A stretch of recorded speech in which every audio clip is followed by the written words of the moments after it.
Nós sabemos que a vida de atleta não é nada fácil. Como é necessário estar apto para campeonatos, o atleta precisa realizar exercícios físicos frequentemente para manter-se em forma e melhorar suas performances. Desta forma, é preciso realizar exames laboratoriais e realizar consultas médicas frequentes para monitorar sua saúde. Além de ajudar no monitoramento, pode ser muito útil quando houver complicações. Estas complicações surgem devido ao mau jeito nos exercícios e na alimentação desregulada, que causam anemia, colesterol alto, diabetes, problemas no coração e disfunção hormonal. E quando não cuidadas, podem se agravar ainda mais. Afinal, como o corpo é o principal instrumento desses profissionais, a saúde deles necessita de cuidados especiais para não sofrer com danos e garantir uma boa performance. Mas quais os principais cuidados na saúde dos atletas? Existem exames específicos para cada tipo de profissional? E quais dietas são indispensáveis? Acompanhe o Bendita Hora de hoje e fique por dentro. Eu já disse que eu ainda, se Deus permitir, eu quero ser um atleta de Deus. Primeiro espiritualmente, mas também eu quero ter uma saúde de atleta para poder falar com toda a propriedade, ir, vir e fazer grandes progressos no meu físico também. Por isso, eu, a senhora, o senhor, precisamos de um assunto como esse. E sabe quem vai falar desse assunto com a gente? Ela, a doutora Dani Catarino, que ela é nossa nutricionista. Olha, gente, ela é membro da Associação Médica Brasileira de Prática Ortomolecular. Foi nutricionista da equipe de futebol do Esporte Clube União São João de Araras. É com muita alegria que eu tenho aqui a doutora Dani. Dani, boa tarde. Boa tarde, padre. Gratidão aí pela oportunidade, sua bênção. Deus abençoe você. Que bom estar com você aqui, doutora. Vai ser muito legal, porque assim, doutora, a gente já trouxe aqui várias pessoas falando sobre a boa alimentação, nutricionistas, mas sobre esse assunto, ter uma saúde de atleta significa o quê, assim, para todos nós? Para pessoas, vamos dizer assim, eu vou usar um termo bem popular, normais, que trabalha, que é dona de casa, que não é nenhum tipo de um esportista. Por que falar hoje de saúde de atleta, doutora Dani? É bom. O atleta, né, passa aquela imagem de vigor físico. Parece que ele só faz isso, né? Vive para isso. Então, vigor, força, né, um corpo esbelto. Então, é o que a maioria das pessoas acabam almejando, né? Só que para isso existe um certo esforço, né? Algumas disciplinas são extremamente necessárias, mas é algo que é possível para todos nós, né? Então, assim, o atleta acaba tendo uma disciplina maior em se preocupar tanto com essa parte nutricional, né, com a parte clínica junto. Então, está sempre se preocupando com a execução de exames laboratoriais, com a questão como se hidratar adequadamente, um bom sono. Então, assim, todos nós, no fundo, precisamos disso. Né? Claro. Uma boa hidratação, uma boa qualidade de sono, um equilíbrio emocional. Então, isso seria uma saúde de atleta, né? Então, a gente quando fala de atleta, não é porque a gente precisa estar necessariamente tendo as mesmas condições do que um esportista, atleta realmente tenha, mas que ele tem que ter, assim, essa disciplina na parte, porque assim, a senhora colocou um ponto aqui, que eu falo que eu também sou muito, assim, relaxado. Essa questão, principalmente nós homens um pouquinho, a questão dos exames clínicos. Sim. Porque até para a gente fazer uma academia, até para a gente saber se você pode ou você não pode certas coisas, nós deveríamos ter vamos dizer assim, uma radiografia nossa para saber, olha, qual é o seu tipo, o seu biotipo, o que você convém para você, o que não convém. Então já começa por aí, né? Eu acho que eu sou muito displicente nisso. Eu deveria fazer de uma maneira com mais rotina meus exames clínicos. Eu acho que todos nós, né? Todos Principalmente nós homens. E juntamente com isso, ter a disciplina na alimentação, né, doutora? Sim, sim. É uma parte muito difícil para nós. A gente foi muito acostumado a nos alimentar de uma maneira talvez errada ou não adequada para o nosso... É meio monótono, né? A gente acaba tendo aquele trivial, né? O pãozinho de manhã, o arroz, feijão na hora do almoço com uma carninha, o jantar meio parecido e não existe muita variedade. Isso, né? isso. Então hoje a gente tem aí a saúde integrativa, né? Que é uma parte aí da medicina que tem um olhar para a pessoa como um todo, onde a gente tem que olhar aquele indivíduo e ver as necessidades individuais de cada um. Então, assim, principalmente um atleta, né, ele depleita muito nutriente. Então, é muito importante que tenha essa visão, onde a gente colhe exames, tem uma análise dos micronutrientes. Então, assim, como está um zinco, como está um magnésio, como vocês falaram agora, né, como está selênio, porque tudo isso pode influenciar, de repente, numa tireoide mais lenta, numa performance também, numa cognição, porque eles precisam ter mais foco, né? Concentração. Então, tudo isso é muito importante, né? De um olhar integrativo, olhar o indivíduo como um todo. É verdade, porque até assim, principalmente a parte alimentar, dessa parte dos nutrientes no exame, às vezes a gente está achando que está se alimentando bem, mas está alimentando errado, está faltando alguns tipos de suplementos que, se eu pudesse estar fazendo esse acompanhamento como uma vida de um atleta, Sim. eu poderia ter menos queda de cabelo, eu poderia ter uma pele mais saudável e assim por diante, não é isso? Fraqueza, um intestino melhor, uma pele melhor por conta de hidratação também, né?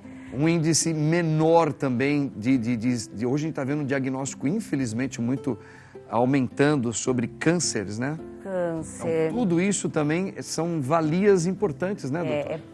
É totalmente previsível, entendeu? Se você estiver em equilíbrio nutricional, doenças autoimunes, né? Hoje a gente tem tantos problemas de doenças autoimunes, né? Então aparece hoje gente com psoríase, fibromialgia. Tudo isso tem a ver com uma permeabilidade intestinal, né? A gente acaba se inflamando muito por conta dos junk foods, por conta dessa alimentação tão errada do que a gente tem na vida, né, ocidental, que é tudo muito corrido, muito precisa ser muito imediatista, né? Então esse preparo acaba não tendo um alimento que eu falo, acaba tendo muitos alimentos industrializados, então que são inflamatórios mesmo. Acaba nos inflamando. Que está levando talvez esse alto índice de doenças, câncer, como a gente está vendo. Doutora Dani, hein, gente? Ó, maravilhosa, pode estar. Eu estou amando falar com ela aqui. Já, nós vamos continuar essa conversa aqui, doutora. Sim. Até porque talvez muitas pessoas mais velhas podem estar perguntando, eu sempre comi de tudo, né? Na minha geração a gente comia e nunca fez mal. São épocas diferentes e a doutora já entrou no assunto aqui, hein? Já a gente volta a falar aqui com a doutora. Você conhece a dieta mediterrânea? Não? Vai conhecer. Será que é uma boa opção para os atletas? Dá uma olhada. A alimentação é uma das chaves para quem deseja viver mais e melhor. Uma opção que caiu nas graças de muita gente que busca ter uma vida mais equilibrada foi a dieta mediterrânea. Ela é baseada nos hábitos alimentares dos países que cercam o mar Mediterrâneo, no sul da Europa. A dieta mediterrânea é variada e nutritiva, pois não possui um cardápio a ser seguido, apenas incentiva o consumo de todos os grupos alimentares, como legumes, frutas, azeites, grãos, sementes, castanhas, peixes, frutos do mar, aves, entre outros. Ou seja, prevalecem os alimentos naturais e funcionais. Outro ponto importante é deixar de lado tudo que é processado e refinado. Isso faz com que ela seja considerada uma das mais saudáveis do mundo, tendo um impacto muito positivo para a saúde. Um estudo realizado em 2019 mostrou que a dieta mediterrânea é capaz de aumentar a capacidade de resistência de corredores. No caso dos atletas, a dieta mediterrânea ajuda na recuperação mais rápida pós-treinos, já que boa parte deles possui uma forte propriedade anti-inflamatória que contribui para a regeneração dos tecidos musculares. Além de aprimorar a performance esportiva, ela melhora a saúde cerebral, a função cognitiva e ajuda no combate a doenças crônicas. Ou seja, a dieta mediterrânea é bastante flexível e democrática, pois permite uma série de adaptações conforme o gosto das pessoas. Ô, doutora Dani, a gente quando ouve falar assim de dieta mediterrânea, nós estamos falando assim um pouco aquilo que é muito comum nos países mediterrâneos, na parte da culinária. Então seria mais o quê? Essa parte mais de legumes, de ervas. Gordura do bem, Gordura do bem. Quer dizer que esse tipo de alimentação ela é muito propícia para a gente adquirir essa dieta de atleta. Dieta de atleta, porque o atleta, ele precisa pensar muito em processos inflamatórios, né? Porque eles podem lesionar muito. Então, as gorduras do bem, então, ômega 3, azeite, né? A gordura do abacate. Essas gorduras, elas ajudam muito no processo inflamatório. Eu como abacate todos os dias de manhã. Ah, é sensacional, sem anti-inflamatório. açúcar, amassadinho e como ele. Ácido linoleico, ele tem uma capacidade anti-inflamatória sensacional, ótimo para o cérebro. Só que ele também solta um pouco o intestino.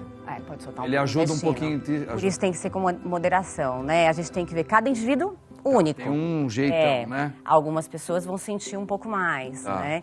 Então tem que comer com moderação. Mas é considerado super alimento, né? O abacate. Então... A doutora estava colocando aqui um ponto que eu achei muito interessante, que ela perguntou: Padre, o senhor gosta muito de azeite? Eu falei, eu amo azeite.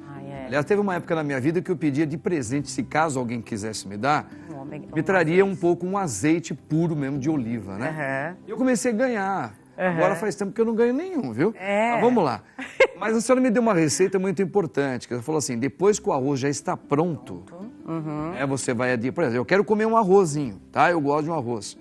Quer dizer que a gente pode, depois que o arroz estiver pronto, pode jogar uma quantidade de azeite sobre ele. E o que acontece, doutora? O que acontece? A gente está sempre trabalhando muito a questão de baixo índice de açúcar nos alimentos. E o arroz é um alimento que vira muito rápido açúcar. Vira açúcar rápido. Então, antigamente, a gente preconizava muito os arroz integral, né? Certo. Hoje, a gente já tem estudo suficiente que, se eu usar um arroz, né, em quantidade moderada.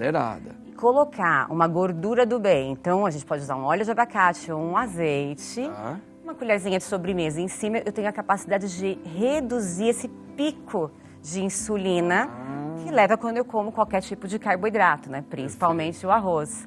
Então eu consigo ter uma entrada mais lenta desse carboidrato, o que mantém a minha energia por mais tempo, previne diabetes, né? Ajuda no emagrecimento.